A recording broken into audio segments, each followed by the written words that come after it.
Parce qu'on a l'habitude de dire que ceux qui ne réussissent pas Parcoursup, c'est parce qu'en gros, ils sont feignants, qu'ils ont eu des mauvaises notes, etc. Tout ça.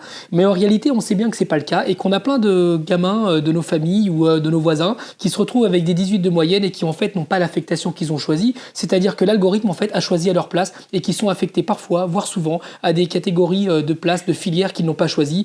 Et dans cette histoire-là, il y en a qui n'ont même pas du tout de place. Salut les gens, alors aujourd'hui on va s'attarder un peu sur le phénomène des sans-fac qui se passe à l'université de Nanterre et vous allez voir dans la vidéo qui suit qu'il y a quand même pas mal de choses à dire. Petit point rapide, depuis l'arrivée de Madame Vidal et de Monsieur Blanquer, il y a plusieurs projets de loi qui ont été portés. L'objectif initial était de compenser les inégalités sociales, culturelles, par le système éducatif et comme dirait notre ami Greta Thunberg, bla bla bla. Bla bla bla. Je rajouterais même un petit blabla parce qu'on sait jamais, on est en France. Mais à la place, on a eu un modèle concurrentiel avec des coups de pouce pour les plus méritants, entre grosses guillemets, avec des réformes touchant de la maternelle à l'université, avec en bout de course un truc hyper révolutionnaire qui s'appelle la réforme Parcoursup.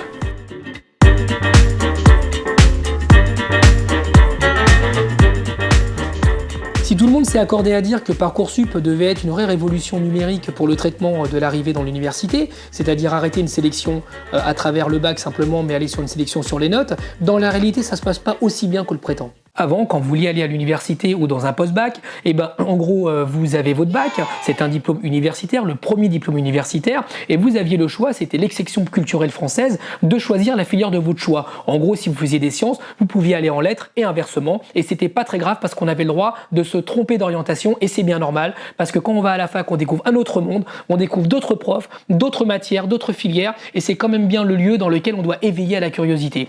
Alors aujourd'hui, tout ça c'est fini. C'est fini parce que de toute façon, le tirage au sort qui était avant, quand ça coinçait dans les entournures, c'était quand même pas la panacée en termes de démocratie et de liberté d'accès. Donc aujourd'hui, on a remplacé ça par un algorithme. On pourrait croire qu'un algorithme, en fait, c'est la grande liberté et l'égalité, mais dans la réalité, si on creuse un petit peu, on se voit bien que c'est pas vraiment la réalité.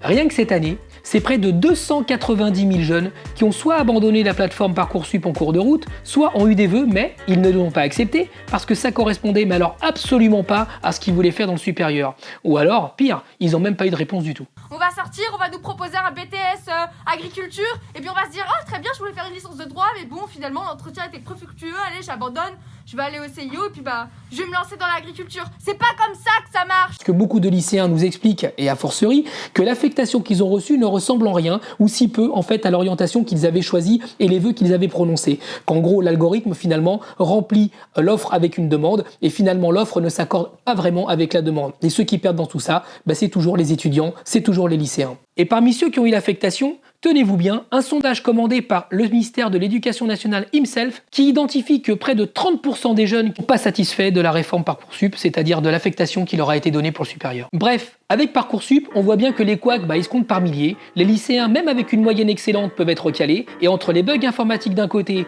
les fausses joies de l'autre, il y a les jeunes qui se retrouvent sur le carreau. Ces jeunes sur le carreau, ça s'appelle les sans-fac, et parmi eux, il y a ceux qui se trouvent à Nanterre, et avec lesquels, évidemment, vous aurez bien compris le message, soyons solidaires.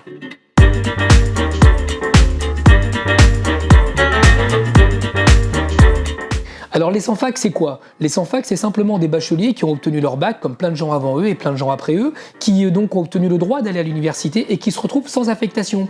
Et en France, dans la dernière QV 2021, je vous le mets en mille et mille, on parle de combien? On parle de 30 000. 30 000 aujourd'hui lycéens qui se retrouvent sans affectation ou alors, pire, sur une affectation qui n'est pas celle qu'ils ont choisie. 30 000 sans fac en France, 30 000 ça veut dire quoi? Ça veut dire 30 000 lycéens qui n'ont pas trouvé d'affectation dans une université, mais aussi des étudiants qui étaient par exemple en L1 et qui se retrouvent impossible de pouvoir suivre leur scolarité, c'est-à-dire leur carrière universitaire, dans la même université alors même qu'ils ont obtenu leur licence parce qu'il y a place en master. Dans mon cas, comme dans plein d'autres cas, ce qui s'est passé, c'est qu'on a vécu nos 3 années, notre L1, notre L2 et notre L3 de licence à Nanterre, et on s'est retrouvés ensuite à l'entrée du master sélectionnés abusivement. Et donc les sans-fac, en fait, il y en a une soixantaine qui depuis maintenant plusieurs semaines occupent les locaux de l'université de Nanterre, une soixantaine dans une université de plus de 30 000 étudiants qui n'ont pas d'affectation et qui trouvent quand même un peu scandaleux qu'ils ne puissent pas suivre leurs études alors que tout particulièrement ils sont étudiants et que dans notre pays, étudier c'est un droit. Moi c'est Rodrigo Arenas, je suis un parent d'élèves. Si vous avez aimé cette chaîne, n'hésitez pas à vous abonner, à la partager sur vos réseaux réseaux sociaux, mais surtout,